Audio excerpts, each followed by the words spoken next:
welcome back to In His Mind. So, I'm taking a pause from that second video that I'm watching here so I can talk about this briefly.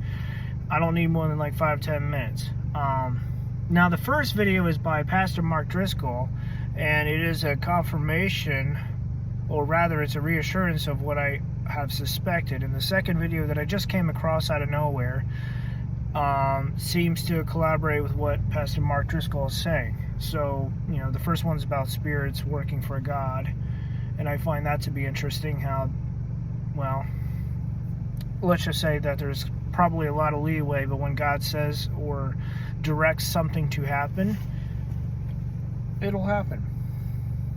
And yes, there are reports of demons. Well, I mean, if Jesus can command demons, then we know that God can easily command them as well. You don't need to worry about that. That being said, the second one is about a Skinwalker, or rather, this guy and his brother, family members dealing with Skinwalkers. But the two stories are interesting, but beyond that, I didn't get much further. I just took a pause here, but I was talking about an explanation as far as hauntings and how they could occur. And I would say take it with a grain of salt, because that's this guy's testimony on, well, what he's seen and what his experiences with the two stories. So I'm leaning towards believing it because of the being that was in my own life for over 13 years. And that's the reason why I'm just doing this real quick, is to highlight them. I genuinely believe that there's a lot that's simply not talked about, whether it be because people don't want to, or because knowledge, wisdom, all of this stuff leans towards hiding it. Some of the stuff is going to be very hard to handle anyway, even if you were to know. You know? It's like, could you handle your own mortality? Could you handle the real life, the real world with some of the garbage in it, the people, the evil stuff in it? Like, when you start getting down to it, there's a lot of people who just be like, nah, we don't want to deal with this. We don't want to have to stress out over all of this stuff. With that being said, I'm around the 34-minute mark in the second video, and everything that I know seems to...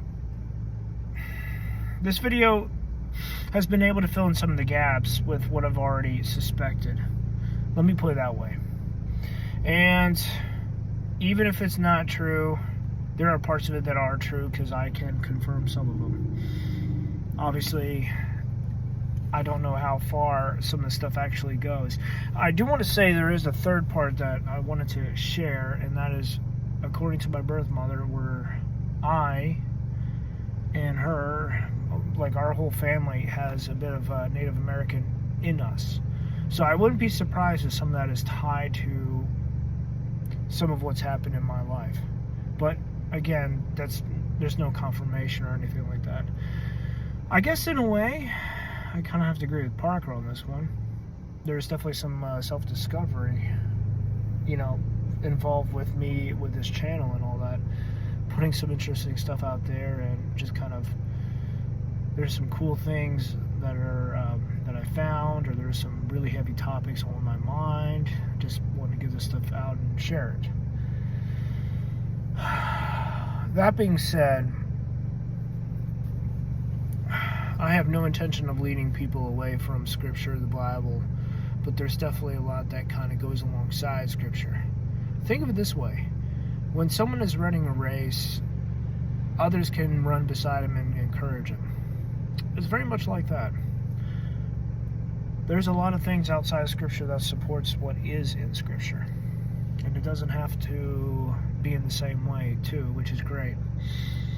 But what I do try to pull up, I try to be relevant and understandable. Like, this isn't just simply, here's a couple Bible verses, but like, here's a story, and put it in a format that you can understand. Alright, that being said, I highly recommend you check out Mark Driscoll's video first. It's like 5 minutes anyway, and the second one is like 50 minutes long. I would have to say props to everyone involved with the video and the production of it. That being said, there was a couple odd occurrences in the video that I believe add some credit to the authenticity of everyone involved, the stories and all that.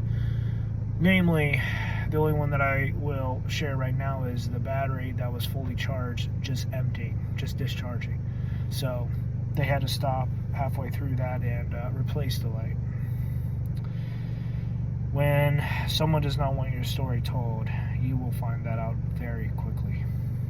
You know, don't pray, don't do this, don't do that. Yeah, I got my own stories, I know.